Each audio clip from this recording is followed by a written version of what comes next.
I'm Markus and I designed the Ninjago City Gardens set.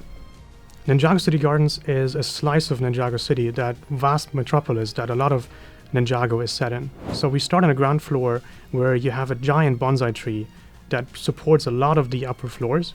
We have a soup kitchen, and we also have Roland's pawn shop, who has now moved into Ninjago City and is now dealing there with his artifacts and all the treasures he found over the years. We have the Ninjago fan apartment, an apartment of a Ninjago fan who has been collecting toys over the years. And then you go one level up and you reach the area where the stores are and where all the city life is.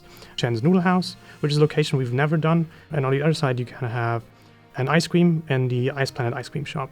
Then you take up the stairs to Ninjago Museum of History, where we have an anniversary exhibition covering the last 10 years of Ninjago. And you will find artifacts and little models that are highlighting the Ninjago seasons and different moments of the story. And then there's also a little apartment on the side where an art student is living. On the very top, you have a tea house where Kai is trying to meditate, but he's actually having to chase a jewel thief that's running away on a scooter. And on the other side, you have a hideout for the ninjas, where they can play video games and play with an arcade, or they just try to prevent crime in their little computer lab in the very top. Additionally, we decided to include an island on the side that has a little temple. On the back, we have a memorial for Zane that is erected at the end of Season 3, where he sacrifices himself. I started designing the set by actually talking to Michael, because Michael is this walking encyclopedia of Ninjago. So we actually looked at what locations we have never done, what characters would be cool to include, and what's something that the fans would really appreciate in this. And then I built a sketch model in roughly a week. To be honest, a lot of it is still the same in concept. We just refined it, and then we arrived at that final product that we have now, which is chock full of detail and chock full of references that I hope all the fans will really appreciate. So we have a lot of different touch points in Ninjago, but mainly it's something that is wrapped around a really good story about friendship, about collaboration, and cool mechs, cool dragons, and all these other crazy stuff that we choose to put into Ninjago. The set comes with 18 minifigures. You get all the ninjas. 2 of them are in costume. You get Kai and Zane in their costumes. You will get Jay and Nia, who are about to go on a date, so they're in civil clothing. You have Cole playing video games in the very top, and you have Lloyd in his appearance of the very first season where he's still a child. We finally introducing Mechanic as a minifigure. He of course has a henchwoman, and then there is an array of civilians that are just bringing life to the city. For the 10 years of Ninjago, what we have done is in product try to celebrate the 10 years by putting in a unique golden character into each of the sets that is coming out for our lineup. So each of the set have a golden figure you can collect, and hopefully in the end, if you wanted to, you would have a full range. In the city that we're coming out with, we will have a golden Wu that is then like the crown on that collection in the end.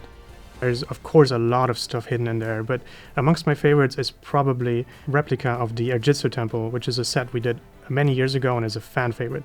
So I shrunk it down to like this big and hid it in Ninjago in the museum. There's a little arcade machine that if you press a little lever, a tile behind the screen moves up and down, and it shows Lloyd beating the Great Devourer. And it's like a little jump and run game that you can actually play yourself in a way. There is an Ice Planet ice cream shop that has a mascot that is a tiny little penguin being really, really happy about being able to eat his ice cream. That's on the front of the store, and it's just one of those decorations that every single time I see it makes me really happy. I think what we have created with the first Ninjago City and build on, that is something that is really unique to what we're doing. We created something really new here and something that is just setting the standard of what Ninjago City could be, basically. You start building Ninjago City by starting with the basement. Like you literally build the sewers and the ground floor, and then you start building shop by shop or apartment by apartment. And so step by step, the city grows until it's probably taller than you when you're sitting down. We tried to create a product that is for the fans, that is referencing a lot of what they really care about. And I really hope that we will see that they really appreciate it and that they're really into this new evolution of Ninjago City. LEGO Ninjago is one of those things that was always around for me. Ninjago came out in 2011, and I was buying LEGO as a fan. And seeing it nowadays, 10 years later, and still going strong and being bigger than ever, and then being able to work on it and looking back to me buying it 10 years ago and now being able to design that for the new generation of Ninjago fans it's very gratifying, and I'm looking forward to the many years that are still to come.